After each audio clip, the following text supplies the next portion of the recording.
इस कहानी में सब काल्पनिक है। मेरा नाम प्रदीप है।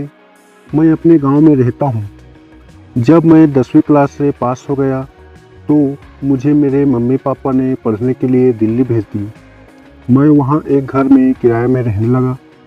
मैं जिस जगह पर रहता था उसकी बगल में ही एक कपल रहते थे। धीरे धीरे दिन गुजरते गया। मैं उन लोगों से बीच बीच में बात करता था। भाभी बहुत ही सुंदर थी। वो मुझे देखते ही तो मेरे शरीर में कुछ होने लगता था। धीरे धीरे हम लोग काफ़ी अच्छी तरह से मिलने जुलने लगे। भाभी भी बीच बीच में मजाक करके हंस देती थी। मैं किसी दिन चीज़ मांगने के बहाने में उनके यहाँ जाने लगा। एक दिन मैं दोपहर में उनके यहाँ गया। उस दिन रविवार था। भैया भी काम पे नहीं गए थे।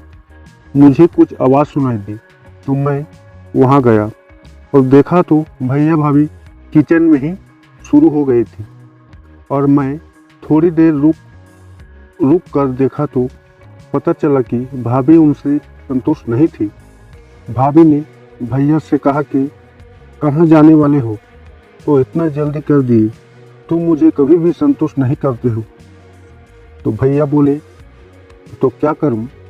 ऐसे कहते हो तो किसी संतुष्ट करने वाले को ढूंढ लूं। फिर भाभी उदास हो गई। ये बातें सुनकर मैं वहाँ से चला गया। एक दिन मैं भैया को ऑफिस जाते हुए देखा। उसके बाद मैं भाभी के पास चला गया और भाभी से शक्कर थोड़ी मांगी। भाभी ने कहा, ठीक है, मैं लाती हूँ। भाभी शक्कर लेकर जैसे आई, मैं उनकी तारीफ कर दी और कहा, भाभी आप तो आज बहुत सुंदर लग रही हो। क्या बात है भाभी? भाभी ने कहा, कुछ नहीं, मैं तो रोज़ ऐसे लगती हूँ, बस देखने का नज़रिया ठीक होना चाहिए। मैं शक्कर पकड़ते समय उनके हाथों को थोड़ा जानबूझकर टच किया। भाभी कुछ नहीं कहा। मैं समझ गया और वहाँ से चला गया। एक दिन मैं अपने बेडरूम में था, तब बाहर से दरवाजे की घंटी बजी। मैं दरवाज़ा खोला तो भाभी वहीं पर खड़ी थी और बोली, आप एक सामान उतारने में मेरी मदद थोड़ा कर दोगी? मैंने कहा, ठीक है भाभी, चलो। फिर मैं चला गया। भाभी सीढ़ी पकड़कर खड़ी थी। मैं सामान भाभी को दिया। भाभी सामान रख दिया। फिर सीढ़ी पकड़ने के लिए खड़ी थी मुझे उतारने के लिए। मैं धीरे धीरे उनके उतरने लगा। मैं जानबूझकर अपना पैर को फिसला दिया और भाभी के ऊपर गिर गया। हम दोनों की नज़रें मिली। थोड़ी देर बाद भाभी उठी और बोली, देवर जी, चोट तो नहीं लगी?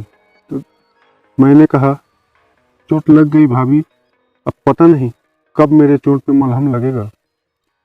मैं जो कह रहा था भाभी समझ रही थी। वह बोली, तुम जब कहोगे तब मलहम लगा दूंगी। हम दोनों एक दूसरे की बात समझ रहे थे। मैं उनके हाथ पकड़ लिया और कहा, भाभी कुछ चीज़ मांगूंगी तो दोगे क्या? तब वह बोली, आज तक जो भी मांगते हो कभी खाली गए हो क्या? तब मैं और ज़्यादा देर नहीं करते हुए उनको अपने गले से लगा लिया और भाभी भी मुझे जोर से पकड़ लिया। मैं उनके बेडरूम में अपने हाथों से उठाकर लिया और हम दोनों ने करीब 1 घंटा तक वो काम किया। भाभी बहुत थक चुकी थी क्योंकि उनको भैया कभी संतुष्ट नहीं किया था। भाभी बोली, आज मुझे पूरी तरह से संतुष्ट मिला। धन्यवाद देवर जी। मैं बोली, मेरा पहली बार है भाभी, अब जब भी मन करोगे मुझे बुला लेना। भाभी बोली, ठीक है देवर जी, अब जब भी मन करेगा मैं आपको बुला लूँगी। थोड़ी देर और बात की और वहाँ से मैं चला गया। दोस्तों, कहानी अगर अच्छी लगी तो सब्सक्राइब, लाइक, शेयर कर दीजिए। धन्यवाद।